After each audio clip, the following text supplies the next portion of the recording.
Hello students. Today we discuss further topics of power system stability. So in last class we done a derivation on inertia constant. So basically the first thing जो हमें ये चीज़ समझनी चाहिए उस derivation से कि देखिए stability के फॉर्मूलेज जो हैं पावर सिस्टम स्टेबिलिटीज़ में हमने inertia constant, moment of inertia, angular momentum, this kind of terminology we have go through. ठीक है, तो उन सब में क्या होता है कि फॉर्मूलेज इजी हैं, उन पे बेस्ड क्वेश्चन भी इजी होंगे. ठीक है, एग्जाम्स में जो भी न्यूमेरिकल क्वेश्चंस आएंगे जो आज हम एक परफॉर्म भी करके देखेंगे. तो बेसिकली द मेन मोटिव ये होता है कि फॉर्मूलेज याद करना इजी है, बट जो डेरिवेशन के बाद जो उनके यूनिट्स होते हैं ना, उनमें कहीं ना कहीं कन्फ्यूजन होता है. तो हमने लास्ट क्लास में भी यूनिट्स को समझने की कोशिश किया था. दोबारा से इनर्शिया कांस्टेंट की यूनिट्स जो हैं उनको मैं एक बार और समझाने की कोशिश करती हूँ. लास्ट क्लास में शायद थोड़ा कन्फ्यूजन रह गया हो, तो उसको हम आज थोड़ा सा एक तरह से बैनिश करने की कोशिश करेंगे. ठीक है, तो होप करती हूँ कि जो लेक्चर्स या जो हम ऑनलाइन वीडियो लेक्चर्स बना रहे हैं वो आप देख रहे होंगे. नहीं भी देख रहे होंगे तो देखना स्टार्ट कर दीजिएगा, क्योंकि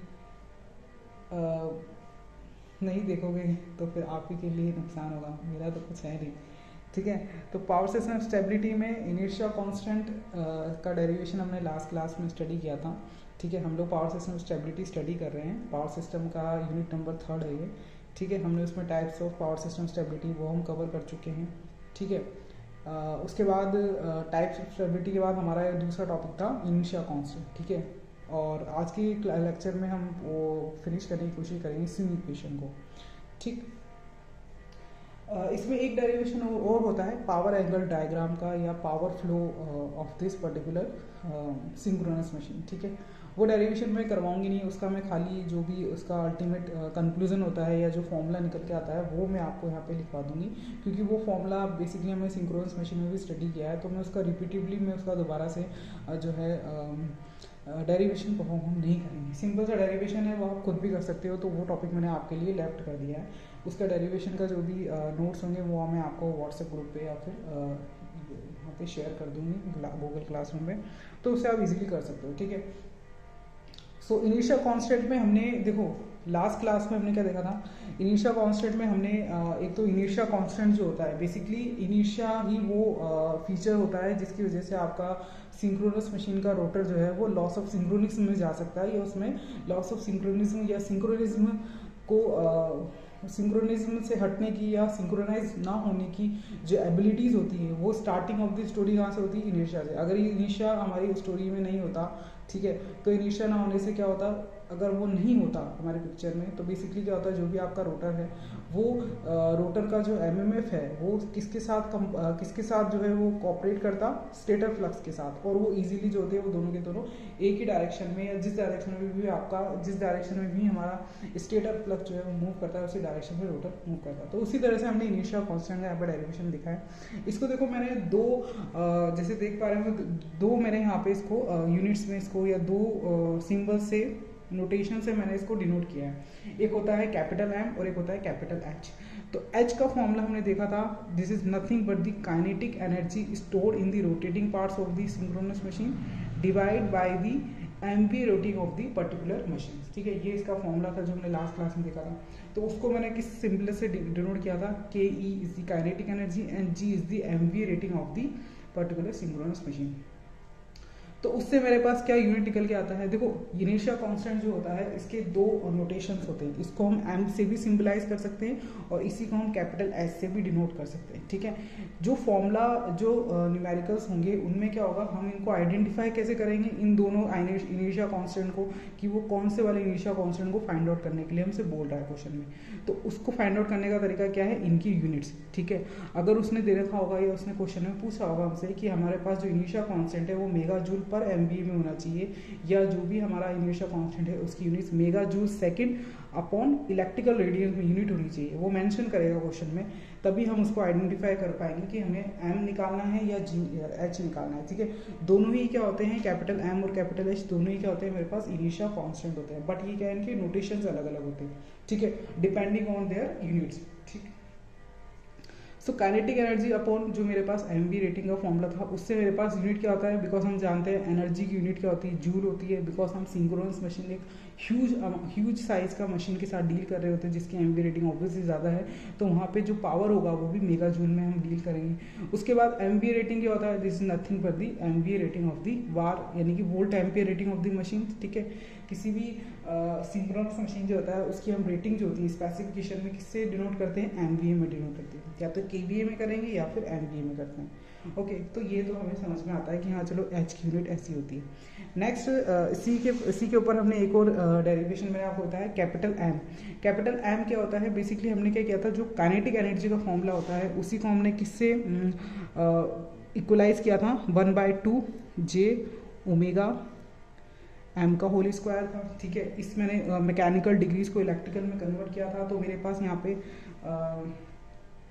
जो निकल के आया था वो क्या था, 1/2 एम ओमेगा एस इलेक्ट्रिकल, ठीक है, कन्वर्जन के बाद, ठीक है। डेरिवेशन देख लेना, वही चीज़ है, ठीक है। तो this is what my kinetic energy, ठीक है।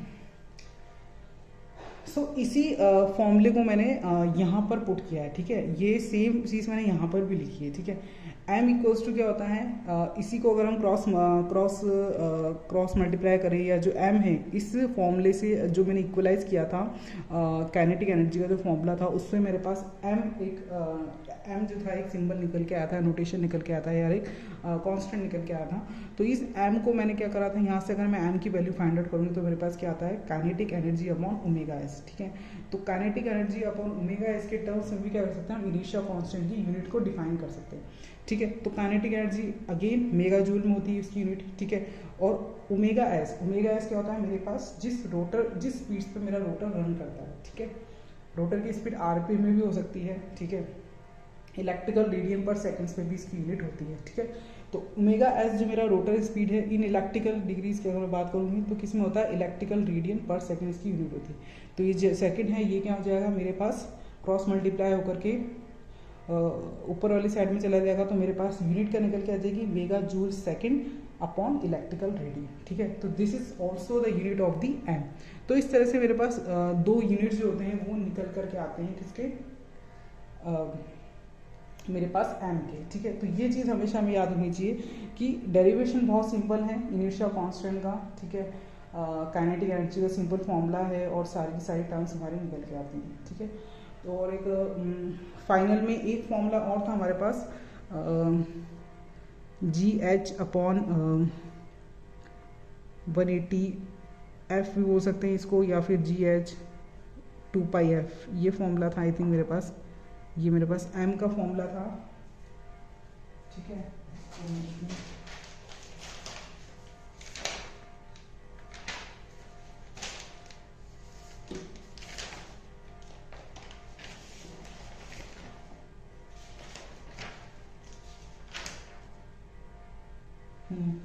यही है 2gh अपॉन 2πf था, ठीक है। 2 से 2 कैंसिल हो गया था, तो मेरे पास जो यूनिट था वो कितना निकल गया था, सेम यही यूनिट निकल गया था जो मैंने आपको बताया, ठीक है। यहाँ पे हमें कंफ्यूजन हो रहा था लास्ट क्लास में कि मेगा जूल सेकंड यूनिट कैसे आया है, ठीक है। और हाँ, एच की जो यूनिट होती है, जो कंसेप्ट हमने उस क्लास में लगाया था, लास्ट क्लास में लगाया था कि एमवीए और जो मेरे पास मेगा जूल है, बिकॉज ये डायमेंशन लेस क्वांटिटीज होती हैं, इसीलिए मैं एच की जो यूनिट है उसको मैं सेकेंड्स में भी बता सकती हूँ, ठीक है। तो इनिशियल कांस्टेंट जो होता है, हमेशा याद रखना कि इनिशियल कांस्टेंट जो होता है इसको हम एम से भी डिनोट कर सकते हैं, इसी को हम एच से भी डिनोट कर सकते हैं, बट इन दोनों में डिफरेंस क्या होता है, सिर्फ और सिर्फ इनकी यूनिट्स का होता है। इनिशियल कांस्टेंट को हम कैपिटल एम से भी डिनोट कर सकते हैं, कैपिटल एच से भी डिनोट कर सकते हैं, ठीक है। एच वाले केस में इसकी यूनिट क्या हो जाती है, मेगा जूल पर एमवीए, ठीक है। मेगा जूल पर एमवीए भी हो सकती है इस यूनिट, और इसकी एक और यूनिट होती है, इसी एच की एक और यूनिट होती है, वो होती है सेकेंड्स में, ठीक है। यहाँ से विजिबल होगा इस तरह से। एच की जो यूनिट होती है वो मेगा जूल एमवीए भी होती है पर एमवीए, और सेकंड्स में भी इसकी यूनिट हो सकती है। बट एम जो होता है इसकी यूनिट हमेशा क्या होती है, इसकी यूनिट जो होती है वो हमेशा मेगा जूल सेकंड पर इलेक्ट्रिकल रेडियन ही होती है, ठीक है। अब मेरे ख्याल से ये पूरे अच्छी तरह से क्लियरफाई हो चुकी है चीज़ जो हमने अंडरस्टैंड करने की कोशिश करी। अब हम एक न्यूमेरिकल लेकर चलते हैं, इसका सिंपल सा फॉर्मूला बेस्ड न्यूमेरिकल है। इस के ऊपर जितने भी न्यूमेरिकल आते हैं वो सारे के सारे किस पे आते हैं, आपके फॉर्मूला बेस्ड न्यूमेरिकल्स होते हैं, ठीक है। तो उनमें सिर्फ हमें क्या चीज़ याद होना चाहिए, क्या चीज़ रिमेंबर होना चाहिए, आपके पास जो फॉर्मूले हैं उनकी वैल्यू हमें याद होनी चाहिए। काइनेटिक एनर्जी का फॉर्मूला क्या होता है, जी का फॉर्मूला क्या होता है, एच का फॉर्मूला क्या होता है, ठीक है। ये सब जो बेसिक्स हैं, ये दोनों ही सारी चीज़ें एक दूसरे से रिलेवेंट है, तो ईजी है रिमेंबर करने के लिए भी, ठीक है। जैसे क्वेश्चन में क्या लिख रखा है, मेरे पास डेटा है, मेरे पास एक 100 MV है, तो MV की यूनिट दे रखी है, दैट मीन्स मेरे पास जी दे रखा है। 100 MV 2 pole 50 hertz synchronous generator has a movement of inertia. अब मूवमेंट ऑफ इनर्शिया की अगर ये बात कर रहा है, और किस में दे रखा है, ये has a movement of inertia 40 into 10⁻³ kg पर मीटर स्क्वायर। तो यहाँ पे मुझे क्या वैल्यू दे रखी है, जे की वैल्यू दे रखी है, ठीक है, जे की वैल्यू दे रखी है। अब इसमें क्वेश्चन क्या है, what is the energy stored in the rotor at rotor speed, that means energy stored in the rotor speed किसके बारे में डील कर रहा है, या किसके बारे में पूछ रहा है आपसे, काइनेटिक एनर्जी के बारे में। And what is the corresponding angular momentum, ठीक है। अब दो क्वेश्चन में पूछे गए हैं, एक तो है मूवमेंट ऑफ इनर्शिया हमें गिवन है क्वेश्चन में, ठीक है, मूवमेंट ऑफ इनर्शिया गिवन है। सेकंड इसमें हमें क्या दिया है, MV rating of the machine दे रखी है, okay, MV rating of the machine दे रखी है। सो हमें क्या करना है, सबसे पहले तो हमें क्या फाइंड आउट करना पड़ेगा, स्पीड फाइंड आउट करनी पड़ेगी, क्योंकि हमारे पास जितने ही फॉर्मूलेज हैं वो हमें गिवन है। काइनेटिक एनर्जी का फॉर्मूला क्या होता है, 1/2 ओमेगा एस, इलेक्ट्रिकल में ही मैं बोलूँगी यहाँ पर, है ना, इलेक्ट्रिकल मल्टीप्लाइड बाय एम, ठीक है। ये फॉर्मूला हमें याद है। तो सबसे पहले हम क्या करेंगे, हमें जे की वैल्यू जे की वैल्यू गिवन है, तो सबसे पहले हम क्या करेंगे, काइनेटिक एनर्जी की वैल्यू निकाल सकते हैं। तो देखो काइनेटिक एनर्जी का फॉर्मूला क्या होता है, 1/2 जे ओमेगा एस, मैकेनिकल में जब मैं बात करूँगी, ठीक है, दिस इज द फॉर्मूला। वो इलेक्ट्रिकल कन्वर्ट करने के बाद हमारे पास ये फॉर्मूला आता है, ठीक है। तो इस तरह से है, मैं सिर्फ आपको फॉर्मूला ही बताऊँगी किस तरह से इसको अटेम्प्ट करना है। क्वेश्चन बहुत सिंपल सा है, इसलिए हम ज़्यादा एनर्जी इसमें नहीं लगाएंगे। एन की वैल्यू मुझे पता होती है, क्या फॉर्मूला होता है, 120 F/P है, ठीक है। तो यहाँ से जो मेरे पास वैल्यू निकल के आएगी वो आएगी 3000 RPM, ठीक है। अब ये 3000 RPM जो वैल्यू है, ये किस में है, मैकेनिकल में है, इसको हमें इलेक्ट्रिकल में कन्वर्ट करने की अभी कोई नीड नहीं है, ठीक है। सबसे पहले तो RPM में दे रखा है, और मेरे पास जो टर्म है, यानी मेरे पास जो स्पीड है, उसकी वैल्यू किस में होनी चाहिए, इलेक्ट्रिकल रेडियन पर सेकेंड में, ठीक है, इलेक्ट्रिकल रेडियन पर सेकेंड में बस RPM की स्पीड होनी चाहिए। तो उसको RPM को कन्वर्ट करने के लिए इनटू इलेक्ट्रिकल रेडियन हम क्या करते हैं, मल्टीप्लाई करते हैं 2π/60 से। दिस इज दी फॉर्मूला, ये हमेशा याद होना चाहिए कि 2π/60 से RPM को इलेक्ट्रिकल रेडियन में कन्वर्ट करने के लिए हमें क्या करना होता है, 2π/60 से मल्टीप्लाइड करना होता है, ठीक है। तो कुछ नहीं करना है, हमारे पास जे की वैल्यू गिवन है, काइनेटिक एनर्जी का फॉर्मूला अप्लाई करेंगे। 1/2 जे की वैल्यू क्या है, 40 इंटू 10⁻3, ठीक है, multiplied by 3000 RPM into 2π/60 into 10⁻⁻6 होगा, ठीक है। यहाँ से हमारे पास काइनेटिक एनर्जी निकल जाएगा। नेक्स्ट क्या पूछता है वो हमसे, what is the angular momentum. अब यहाँ पे जो एंगुलर मोमेंटम है वो किसके बारे में बात कर रहे हैं, फिर ये इसी एम जो है, इसको मैं क्या बोलती हूँ, एक तो इनिशियल कांस्टेंट भी बोलती हूँ, और इसी को क्या बोलती हूँ मैं, एंगुलर मोमेंटम भी बोलती हूँ, ठीक है। तो हमें क्या निकालना है, एम की वैल्यू को निकालना है, तो ठीक है, एम की वैल्यू को निकालने के लिए व्हाट इज द फॉर्मूला, से यही जो ऊपर हमने फॉर्मूला लगाया था इसी को हम अप्लाई कर देंगे। एम का फॉर्मूला क्या होता है, यहाँ से देखो, एम का फॉर्मूला क्या होता है, एम का फॉर्मूला होता है kinetic energy upon omega S. मेरे पास काइनेटिक एनर्जी का फॉर्मूला ऊपर से आ जाएगा, ओमेगा एस मुझे गिवन है, ठीक है। यूनिट मेरी किस में होनी चाहिए, मेगा जूल पर सेकेंड अपॉन इलेक्ट्रिकल रेडियन में होना चाहिए, ठीक है। और आरपीएम को इलेक्ट्रिकल रेडियन में कन्वर्ट करने के लिए हमें क्या करना होगा, सिंपली मल्टीप्लाई करना होगा इससे 2π/60 से। तो इस तरह से जो है सिंपल क्वेश्चंस जो होते हैं इसी रिगार्डिंग पूछे जाते हैं। नंबर ऑफ क्वेश्चंस मैं आपको दे दूंगी, तो आप खुद अटेम्प्ट करके देखिएगा, इजी क्वेश्चन बनते हैं इसके ऊपर, ठीक है। इसमें ज़्यादा कुछ डिफिकल्टी नहीं आती है। डिफिकल्टी किसमें आती है, जब एक तो ये इनर्शिया कांस्टेंट प्लस स्यू equation plus steady state stability, इन तीनों को मर्ज करके क्या होता है, गेट या फिर और जो कॉम्पिटिशन एग्जाम होते हैं उसमें क्वेश्चन पूछे जाते हैं जिसमें कि तीनों को ही फॉर्मूलेस को हमें यूज़ करना होगा, ठीक है। अभी तक तो हमने क्या करा है, इनर्शिया कांस्टेंट का डेरिवेशन परफॉर्म किया है, ठीक है। आगे हम क्या करेंगे, स्विंग इक्वेशन का डेरिवेशन परफॉर्म करेंगे आज के लेक्चर्स में, ठीक है।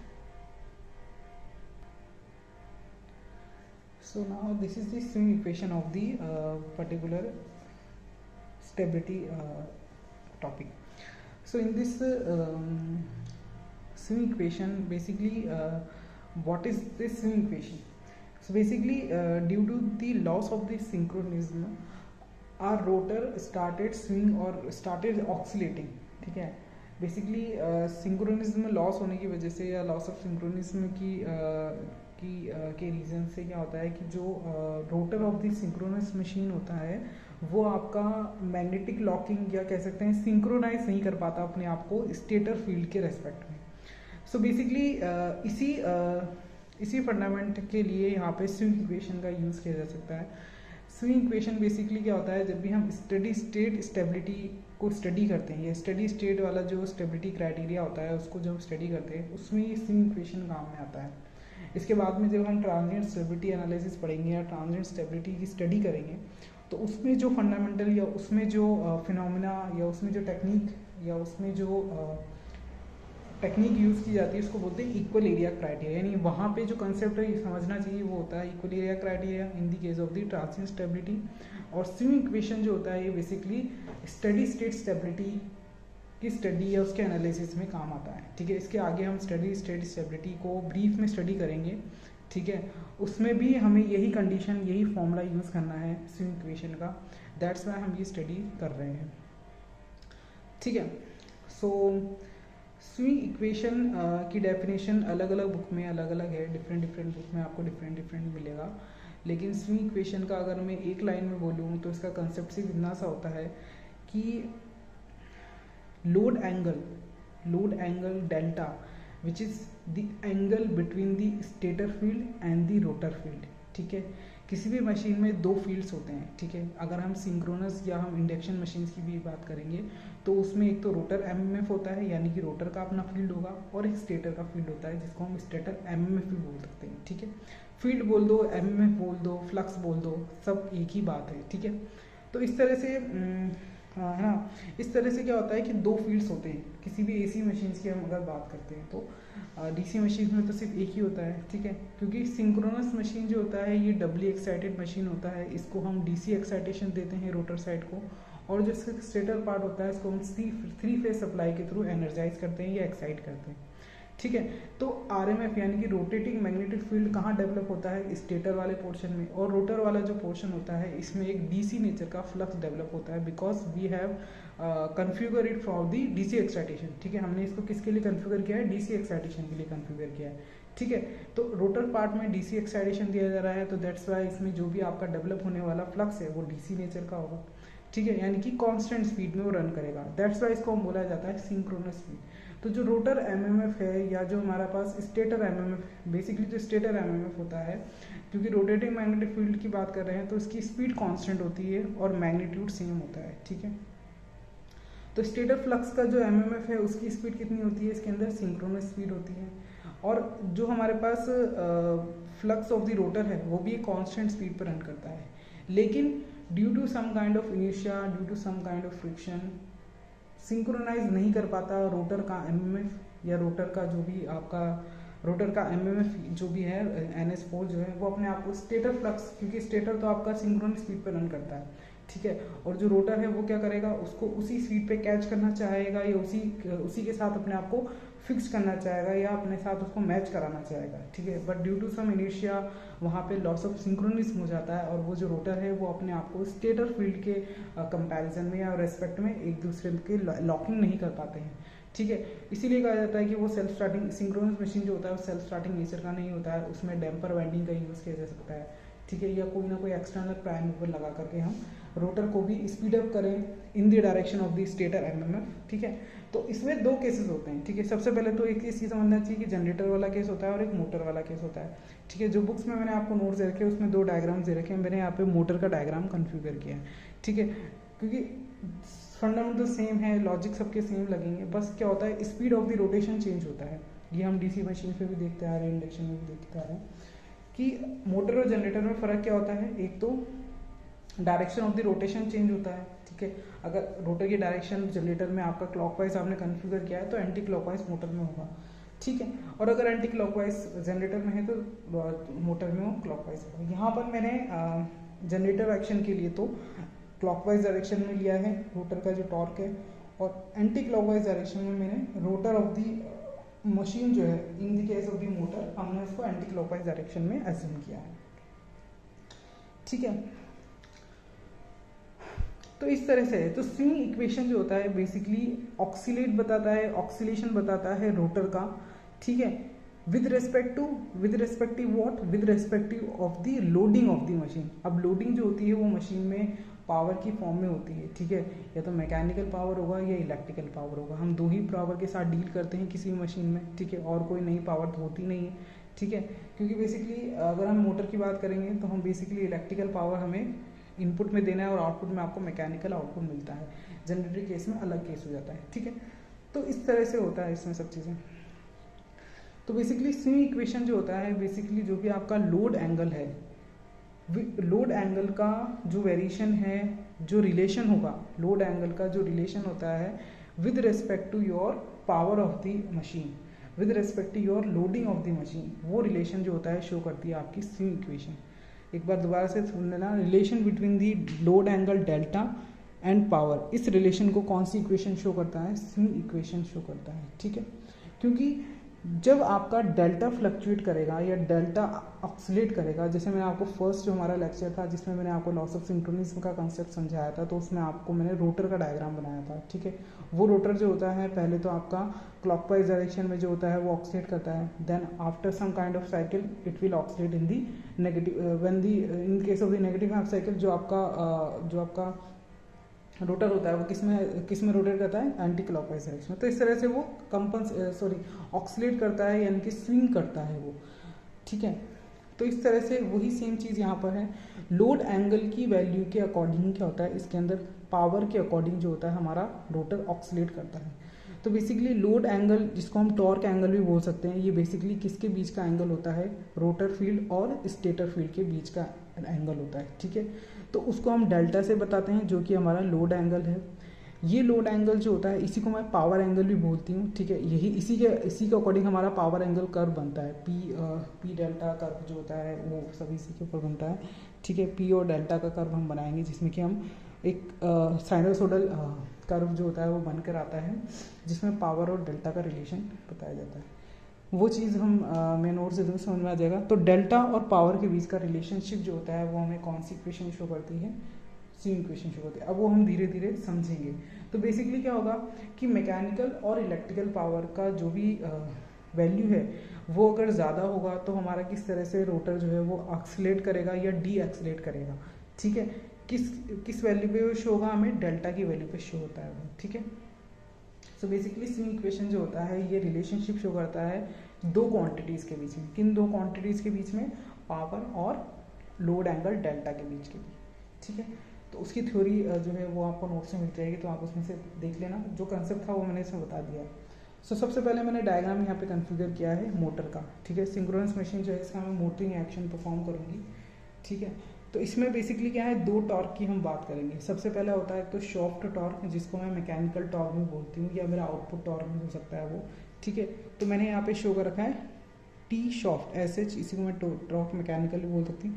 और एक दूसरा होता है मेरे पास इलेक्ट्रोमैग्नेटिक टॉर्क, ठीक है, जिसको मैंने टी सफिक्स में EM से डिनोट किया है। सपोज करो मेरा एक मोटर है, यहाँ पे मुझे मैकेनिकल आउटपुट चाहिए, मैंने यहाँ पे इसको इलेक्ट्रिकल पावर इनपुट में दिया है, ठीक है। ये मेरा इलेक्ट्रिकल पावर इनकमिंग है और मेरे को आउटगोइंग में मैकेनिकल आउटपुट चाहिए होता है, ठीक है। तो जो मेरे पास इलेक्ट्रोमैग्नेटिक टॉर्क है उसकी डायरेक्शन किस डायरेक्शन में है, in the direction of the rotor. अगर मेरा रोटर सिंक्रोनस स्पीड से रन कर रहा है in the direction of the clockwise direction, then automatically जो मेरे पास इलेक्ट्रोमैग्नेटिक टॉर्क है वो भी क्लॉकवाइज डायरेक्शन में होगा। जो मेरे पास मैकेनिकल टॉर्क होता है उसकी डायरेक्शन एंटी क्लॉकवाइज होती है in the case of the motoring action. अगर हम जनरेटिंग एक्शन की बात करते हैं तो इसमें क्लॉकवाइज डायरेक्शन में ही मेरा मैकेनिकल टॉर्क भी होता है, ठीक है। So basically under normal condition में क्या होता है, मेरे पास जो भी दोनों टॉर्क हैं, बेसिकली हम दो टॉर्क से डील कर रहे हैं, एक तो होता है मैकेनिकल टॉर्क और दूसरा होता है इलेक्ट्रिकल टॉर्क या इलेक्ट्रोमैग्नेटिक टॉर्क। ठीक है, तो मैं इसको टी एम और टी ई से डिनोट करती हूँ। तो दो भी मेरे टॉर्क हैं अंडर नॉर्मल कंडीशन, यानी कि जब भी कोई फॉल्ट नहीं आया है, किसी भी तरह का कोई डिस्टर्बेंस नहीं है हुआ है। जैसे हम अगर स्टेडी स्टेट स्टेबिलिटी के बारे में अगर इस इक्वेशन को पढ़ते हैं तो उसमें बेसिकली क्या होता है, स्टेडी स्टेट स्टेबिलिटी में हम किस फॉल्ट से या किस डिस्टर्बेंस से डील करते हैं, स्मॉल अमाउंट के डिस्टर्बेंस से।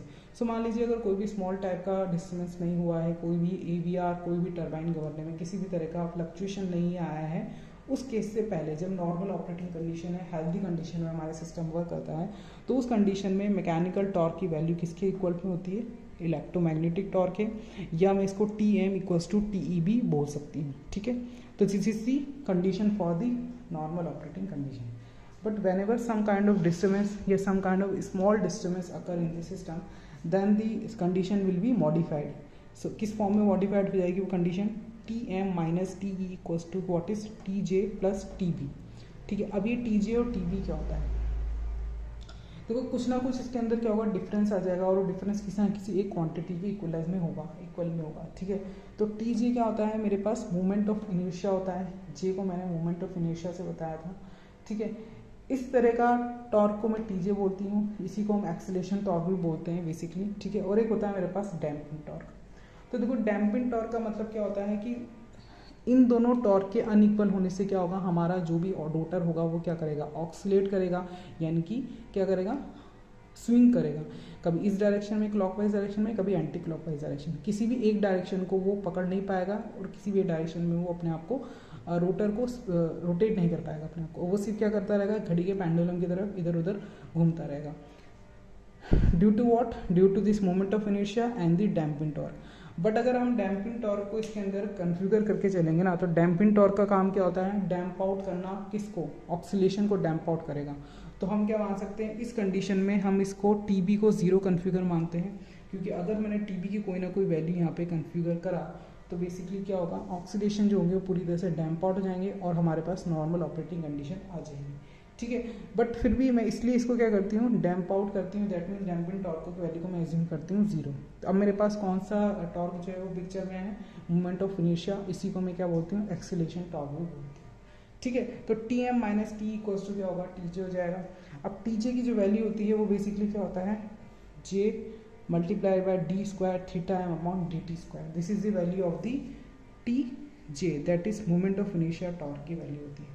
कुछ नहीं करना है, इस वैल्यू को TJ की वैल्यू को हमें इक्वेशन नंबर 1 में पुट करना होगा, तो मेरे पास इक्वेशन किस तरह के फॉर्मेट में नजर आएगी, इस तरह के फॉर्मेट में नजर आती है।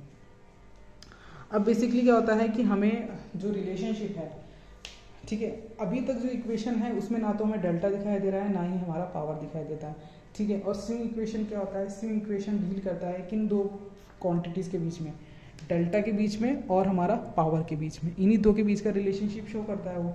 लेकिन ना तो अभी तक हमारे पास पावर है इस इक्वेशन में, ना ही डेल्टा है। तो हम सबसे पहले क्या करेंगे, टॉर्क की इक्वेशन को पावर के फॉर्मेट में कन्वर्ट करते हैं। तो सबसे पहले सिंपली फॉर्मूला क्या होता है पावर का, P इक्वल्स टू क्या होता है, T multiplied by omega m। तो ये हम हमारे लास्ट टू लास्ट लेक्चर से पढ़ते आ रहे हैं। T इक्वल्स टू क्या होता है, P multiplied by omega m। ठीक है, ये फॉर्मूला होता है किसी भी, सॉरी गलती है, P इक्वल्स टू क्या होता है, T मल्टीप्लाइड बाय ओमेगा।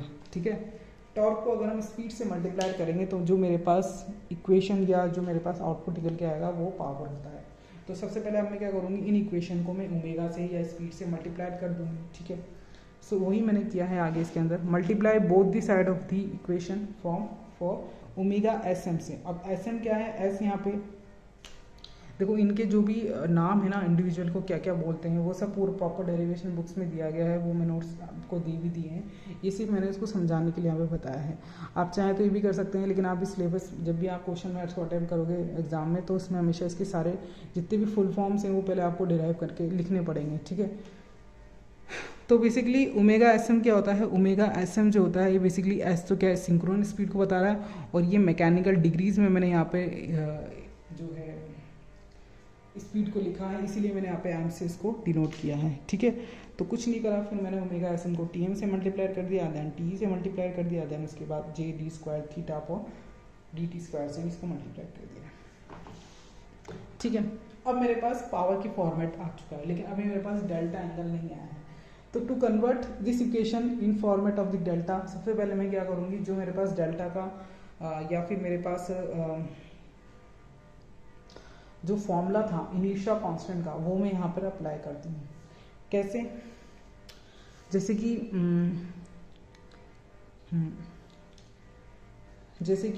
इस इक्वेशन में मेरे पास यहाँ पे थीटा एम जो है वो मैकेनिकल डिग्रीज में है, तो मैं इस फॉर्मूले को किस में कन्वर्ट करूँगी, थीटा एम को इलेक्ट्रिकल डिग्रीज में कन्वर्ट करूँगी। और किसी भी इलेक्ट्रिकल को मैकेनिकल में कन्वर्ट करने का फॉर्मूला क्या होता है, थीटा ई इक्वल्स टू क्या होता है, p/2 थीटा एम। ठीक है, तो वही फॉर्मूला मैंने यहाँ पे लगाया है। ठीक है, यहाँ पे मैंने इसको थीटा एम को थीटा इलेक्ट्रिकल में कन्वर्ट करूँगी, तो मेरे पास क्या आ जाएगा, सेम J2P का whole square multiplied by the omega S M. ठीक है, सो इस तरह से जो मेरे पास थीटा एम था वो मेरा किस में कन्वर्ट हो चुका है, थीटा ई में कन्वर्ट हो चुका है। अब ये सारा डेरिवेशन आप सिंपल डेरिवेशन है, you can perform in your own self. Okay, आप खुद भी कर सकते हो। तो J2P का whole square omega S M आ जाएगा। अब ये फॉर्मेट हमको जाना पहचाना लगता है, ये हमने इनिशिया कांस्टेंट में देखा था। इनिशिया कांस्टेंट में मैंने इसको किससे सिम्बलाइज किया था, किस फैक्टर से या किस कांस्टेंट से मैंने इसको रिप्लेस किया था, कैपिटल एम से।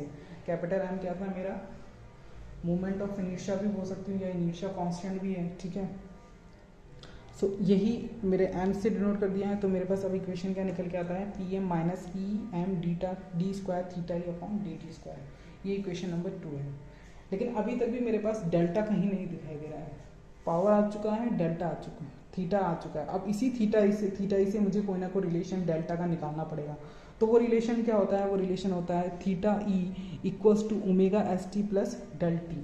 ठीक है, तो थीटा ई जो होता है ये टाइम का फंक्शन होता है किस किस एंगल के बीच में। एक तो ओमेगा एस है which is nothing but the synchronous speed of the machine, and del is the load angle of the machine. तो ये एंगल कैसे निकला है, ये एंगल पहले तो सिंक्रोनस मशीन का ही पार्ट है, ये पहले भी पढ़ चुका होगा। ठीक है, इस फेजर डायग्राम से भी आप समझ सकते हो कि कैसे एंगल आया होगा। सबसे पहले तो मैं जब हम फेजर डायग्राम ड्रॉ करते हैं स्टेटर फील्ड और आर्मेचर फील्ड के बीच का, तो इस तरह का वो रिएक्शन या इस तरह का फेजर डायग्राम देखने को मिलता है। This is your F, this is the field flux. Okay, it is in the direction of the horizontal direction में है। ठीक है, इसी के साथ कुछ एंगल या कुछ एंगल जो होता है वो आपका FAR which is your flux armature reaction का जो फ्लक्स होता है उसको मैं बोलती हूँ FAR से डिनोट करती हूँ। और इस तरह से मेरा यहाँ पर एक रिजल्टेंट फ्लक्स निकल के आता है FR। ठीक है, अब देखिए इसमें जो रिलेशनशिप होगा वो किस तरह से होगा कि यहाँ पे मैंने एक रेफरेंस माना है। ठीक है, इस रेफरेंस के अकॉर्डिंग ही मेरे सारे जो भी एंगल्स होंगे वो निकल के आएंगे। तो देखो ये ओमेगा एस है, तो ओमेगा एस से जो मेरा रिजल्टेंट फ्लक्स होगा वो कितना डिग्री, रेफरेंस से मेरा जो फ्लक्स है रिजल्टेंट फ्लक्स वो कितना डिग्री लैग करेगा, ओमेगा एस टी से विद रेस्पेक्ट टू टाइम कितना एंगल ओमेगा एस से रिप्लाई करेगा, क्योंकि ओमेगा एस दी रेफरेंस स्पीड है। ठीक है, रेफरेंस की वैल्यू की स्पीड कितनी ओमेगा एस है। नेक्स्ट, दो फ्लक्स के बीच का एंगल यानी कि दो एमएफ के बीच का एंगल कितना होता है, डेल्टा होता है। Load angle is the angle between the rotor flux and the field flux. तो यहीं पे मेरा रिजल्टेंट फ्लक्स जो निकल के आया है वो और फ्लक्स ऑफ दी फील्ड, इनके बीच का एंगल डेल्टा हो गया है। और जो टोटल एंगल है रेफरेंस वैल्यू का और फील्ड फ्लक्स का वो थीटा ई से मैंने सिम्बलाइज किया, ये थीटा ई होता है। ठीक है, इलेक्ट्रिकल डिग्रीज में होगा कोई ना कोई। तो इसी तरह से आप समझ सकते हो कि थीटा ई जो होता है इस the angle between delta T plus omega S T. ठीक है, अब मेरे ख्याल से समझ में आ चुका होगा। अब हम क्या करेंगे, डबल डेरिवेशन लेंगे। ठीक है, सो डिफ्रेंशिएशन, डेरिवेशन में डिफ्रेंशिएशन करेंगे। 2 बार डिफ्रेंशिएशन करने के बाद, ठीक है, 2 टाइम्स डिफ्रेंशिएट करने के बाद मेरे पास क्या इक्वेशन निकल के आएगा, ओमेगा एस टी तो मेरे पास कांस्टेंट है, तो वो तो फर्स्ट और सेकंड डेरिवेशन डिफ्रेंशिएट करोगे तब उसकी वैल्यू 0 हो जाएगी। ठीक है, तो वो हमारे पास नलीफाई हो जाएगा। तो मेरे पास जो इक्वेशन निकल के आएगा वो क्या निकल के आएगा, D square theta E upon D T square equals to D square delta T upon D T square. Equation number 3 हो जाएगा। अब मुझे क्या करना होगा, अब ये जो वैल्यू मेरे पास आया है इसको मैं रिप्लेस करूँगी मेरी इक्वेशन नंबर 2 में। तो मेरे पास फाइनल इक्वेशन क्या आ जाएगा, P M minus P E equals to M D square del T upon D T square. This is your swing equation. ठीक है, सो यही वो इक्वेशन है जो आपके पावर कह सकते हो या लोडिंग के अकॉर्डिंग रोटर की स्पीड को बताती है, ठीक है। तो बेसिकली स्पीड का रिलेशनशिप कौन शो करता है यहाँ पर, डेल्टा, ठीक है। जो रिलेटिव मोशन होगा स्टेटर और रोटर के फ्लक्स में वो कौन सा एंगल शो करता है, डेल्टा शो करता है। तो स्पीड यानी कि रिलेटिव स्पीड का जो एक्शन है वो हमें डेल्टा से मिलता है, और लोडिंग का जो एक्शन होता है वो हमें किससे मिलता है, इस रिलेशनशिप से मिलता है। सो अगर मैं इसी इक्वेशन को मैं और थोड़ा सा एलोबरेट करके बताऊं तो P M minus P E equals to M, अगर मैं D square delta T upon D T square को इसको मैं डिनोट करूं या रिप्लेस करूं अल्फ़ा फैक्टर से, ठीक है। अल्फ़ा मैंने यहाँ पर एक एलिमेंट एज्यूम किया है, और अब मैं इसके अंदर से रिलेशनशिप बताऊं तो मैं 3 केस को स्टडी करती हूँ, ठीक है। इसी में देख लीजिए, ये फाइनल है इसका। 3 केसेस होते हैं, फर्स्ट, सेकेंड एंड थर्ड। सबसे पहले तो पी एम माइनस का पी ई इक्वल्स टू 0 होगा, तब क्या केस निकल के आता है, पी एम माइनस का P E is greater than 0 निकल के आएगा तो क्या होगा, और पी एम माइनस का पी ई लेस देन 0 निकल के आएगा तो क्या होता है, ठीक है। यही 3 केसेस होते हैं।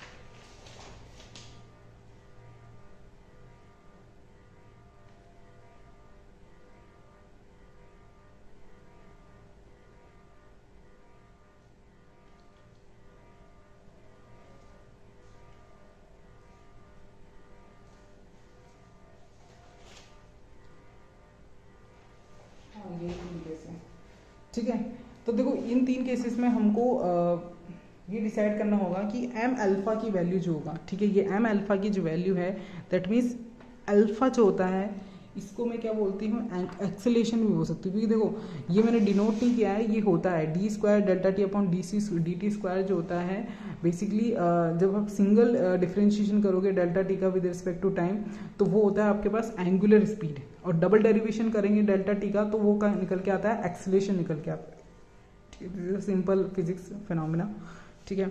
सो alpha is nothing but the acceleration, क्योंकि double differentiation of the delta T is nothing but the alpha which is your acceleration. तो P M minus P E equals to क्या होता है, एम अल्फा होता है। इसी तरीके से हम क्या बता सकते हैं, 3 केसेस स्टडी करते हैं। देखो P M minus P E होता है तो इस केस में तो क्या होगा, एम अल्फा की वैल्यू कितना हो जाएगा, यहाँ पे 0 है तो एम अल्फा की वैल्यू कांस्टेंट रहेगी, दैट मीन्स स्पीड जो होगा वो कांस्टेंट स्पीड पे आपकी मोटर रन करती है। इस कंडीशन में क्या होगा, speed of the motor will be constant. Okay, P M minus P is greater than 0 है, दैट मीन्स जब मेरे पास mechanical output greater than P E होगा तो ऑब्वियस सी बात है कि जो मेरा रोटर होगा वो क्या करेगा, एक्सेलरेट करेगा, ठीक है। रोटर क्या होगा मेरा, एक्सेलरेट करेगा। और नेक्स्ट जो होता है जब मेरे पास P M minus P E जो होता है लेस देन 0 होता है, दैट मीन्स पी ई की वैल्यू मेरे पास ग्रेटर है in comparison with the P M. तो जब मेरे पास मैकेनिकल आउटपुट जो है वो लो है, दैट मीन्स मेरा जो मैकेनिकल टॉर्क होगा वो भी मेरे पास कम ही आएगा।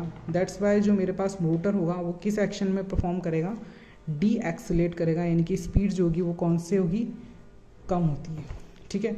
तो इस तरह से 3 केसेस होते हैं जो कि क्या बताते हैं, लोड एंगल की वैल्यू को डिफर करने पर या फ्लक्चुएट करने पर या लोडिंग ऑफ द मशीन को फ्लक्चुएट करने पर कैसे रोटर जो है वो एक्सीलरेटिंग मोड में काम करता है, डी एक्सीलरेटिंग मोड में काम करता है या कांस्टेंट स्पीड की सिचुएशन में वर्क करता है। तो स्विंग इक्वेशन बेसिकली क्या बताता है, डेल्टा जो एंगल होता है लोड एंगल, उसका लोडिंग से क्या रिलेशन होगा या पावर से क्या रिलेशनशिप होता है। दूसरी बुक्स में इसी तरह से इसको लिखा गया है कि जैसे जो नोट्स मैंने आपको लिखे गए उसमें यही लिखा है कि with respect to time stator and जो स्टेटर फ्लक्स होता है जिसका एंगल डेल्टा होता है उसका विद रिस्पेक्ट टू टाइम क्या बताता है, ये इक्वेशन रिलेट करता है या रिलेशन को शो करता है, ठीक है। तो किसी किसी उसमें एक बात बराबर ही होता है। अगर मैं बोलूँ लोडिंग की बात करूँ with respect to relative speed of the rotor and stator MMF, तो भी बात सेम है, क्योंकि अल्टीमेटली डेल्टा टी क्या है, delta T is nothing but the load angle between the rotor and the stator MMF. And loading की अगर मैं बात करूँगी तो पी एम माइनस पी, यानी कि पावर का जो भी डिफरेंस है या डिफरेंस निकल के आता है वो क्या शो करता है, loading of the machine show करता है।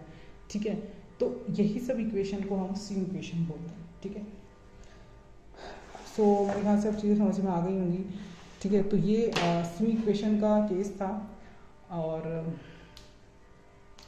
आगे स्टडी स्टेट एनालिसिस जब हम करेंगे स्टेबिलिटी का, तो उसमें हम इन इक्वेशन को यूज़ करके वहाँ भी इसी तरह के 3 केसेस स्टडी करेंगे, जिसमें कि वैल्यूज़ जो हैं वो हमें देखो, ये जो इक्वेशन हमने फाइंड आउट किया है, इसी इक्वेशन को हम वहाँ पे यूटिलाइज करेंगे स्टडी स्टेट स्टेबिलिटी एनालिसिस के लिए, small type of the disturbances के लिए।